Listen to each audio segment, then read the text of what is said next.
If you're playing the drum set, that means that you are in charge of the pulse of the band. Sometimes you'll be hitting stuff, or crashing stuff,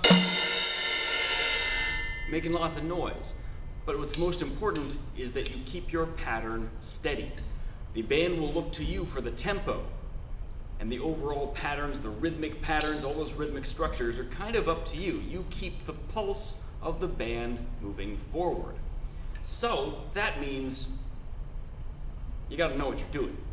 Now, with the drums, you've got 3 toms. This is tom 1, 2, and 3. High, middle, and low sounds. You also have something called a hi-hat, which is this thing here. It's 2 cymbals crashing together, but they dampen each other immediately. They go boom, and that's it. You also have this guy, which is a ride cymbal. Meant to be very, very loud. You can dampen it. You can stop its vibrations by grabbing it. Then you have the snare drum, which is also equally loud. You can actually dampen it by holding onto it.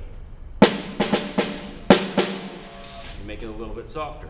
And finally, the most important one, the kick drum. Please don't actually kick it, but by pressing down on this pedal, you can get the bass sound.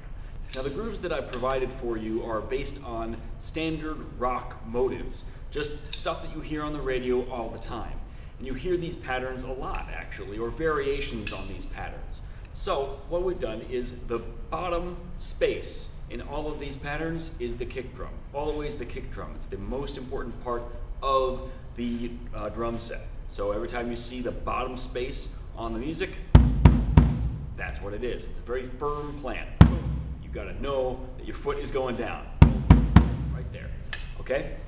But anything above it, so far, unless I specify, if it's above on a different space, I just want you to hit something else. I want you to get used to alternating between the kick drum and something else. Don't actually hit that. Use your foot. You can hit it, but it's a very distinct sound. And that's the other great thing about the drum set. It allows you to experiment, and you should experiment. So, I'm just going to play groove number 1 to show you what I mean by experimentation. So,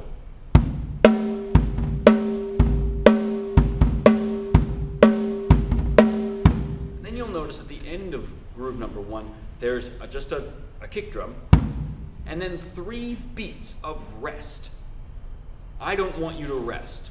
I want you to improvise. I want you to fill that space, those 3 beats, with whatever you want. But you only have 3 beats. Once those 3 beats are up, it's back to the pattern. It's back to...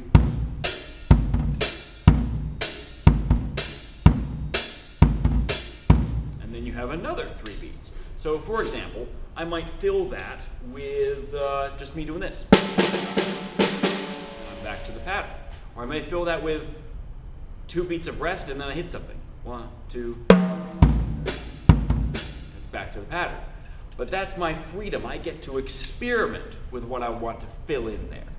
And I want you to do that with all of these patterns. Number 1, number 2, number 3, and number 4. The last measure, measure 4, there are some things written in. Those are suggestions. What I really want you to do, 1 beat on the bass drum, and then you have 3 beats to play whatever you want as long as you get back to the pattern once those 3 beats are up.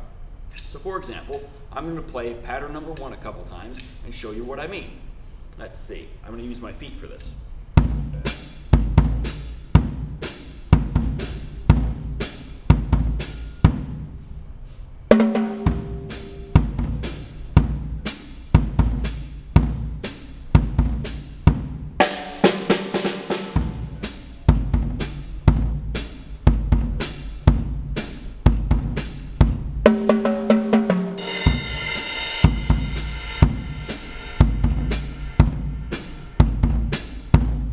Idea? Good. I'm going to skip down to number 2. Number 2 is a variation on number 1. You hear this pattern a lot in rock music.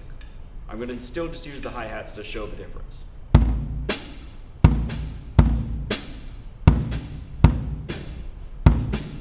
then you've got those 3 beats again to mess around.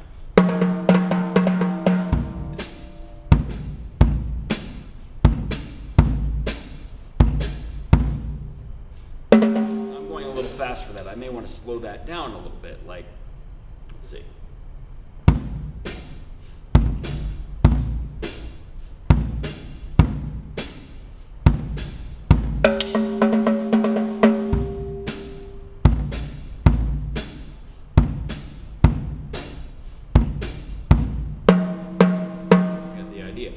Number 3 is a little bit different. I want you to experience alternating. So you've got a measure of the kick drum and then a measure of something else. But the rhythm has to stay strong. So the rhythm goes ta, ta, ta, ta on the kick drum, and the second measure goes ta, ti, ta, ti, ta. Kind of a Latin feel, which we'll get into. But for example, it might sound like this.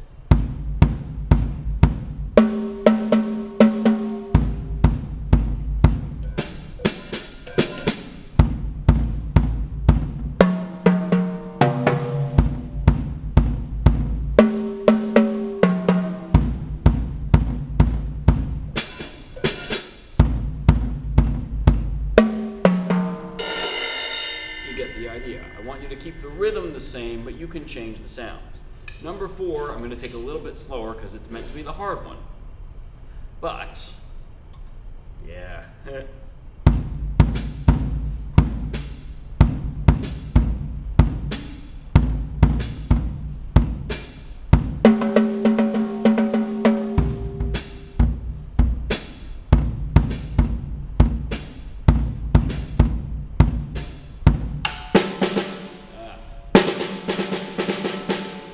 Would be the rhythm there, but what I really want you to do is to encourage faster rhythms, faster fills, so you can fill it with more than just, okay, I'm done.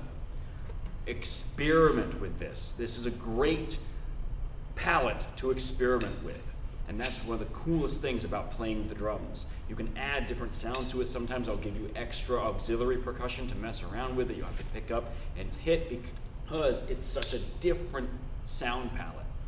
Sounds so different from a piano. So, enjoy this, and I hope that you get a chance to practice the grooves. A great way to practice at home is to get a pair of sticks. You can tap on anything. A book cover works really nice, like a hard cover. And if you want to practice what you're doing with your feet as well, which is very important, you don't need a set. You just need your 2 feet. So every time you hit the kick, it's your right leg. Every time you hit the hi-hat, it's your left. And you can start to imagine what those sounds are. The hardest part is being able to coordinate everything happening with all 4 limbs. But even if you just practice